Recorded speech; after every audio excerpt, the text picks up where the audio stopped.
nasa 770 kilometers east ng Etiague, Isabela. At ito ay may taglay na lakas ng hangin na umaabot ng 140 kilometers malapit sa mata ng bagyo at 170 kilometers per hour na pagbugso o bigla ang paglakas ng hangin sa paligid nito.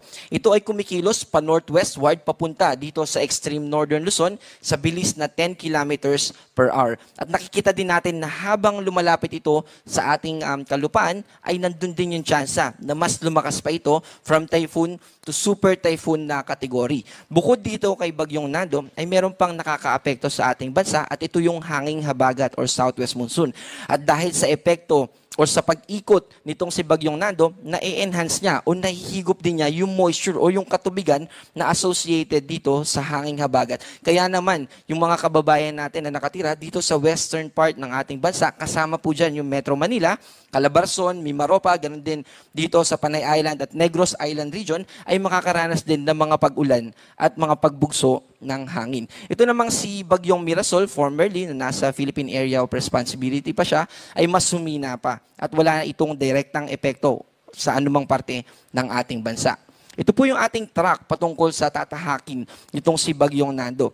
At by Monday morning, nakikita natin na yun yung time na kung saan ito ay mas mag-intensify o mas lalakas pa into super typhoon. And by Monday evening, ito yung time na pinakamalapit itong si Bagyong Nando dito sa ating kalupaan. At kung mapapansin din natin, yung radius nitong si Bagyong Nando, ito pong kulay pula na radius, ito yung area na may at least 89 kilometers per hour na lakas ng hangin. At itong yellow area na ito yung may lakas ng hangin na at least 39 kilometers per hour. At kung mapapansin natin, yung radius na ito ay malawak. Ibig sabihin, malaki yung sakop nitong bagyo na ito. At kapag lumapit pa ito sa ating kalupaan, malaki na din, mas lumaki yung tsansa na hanggang Metro Manila ay posibleng umabot at magtaas tayo ng signal number 1. And by Tuesday morning, ay lalabas na ito ng Philippine Area of Responsibility.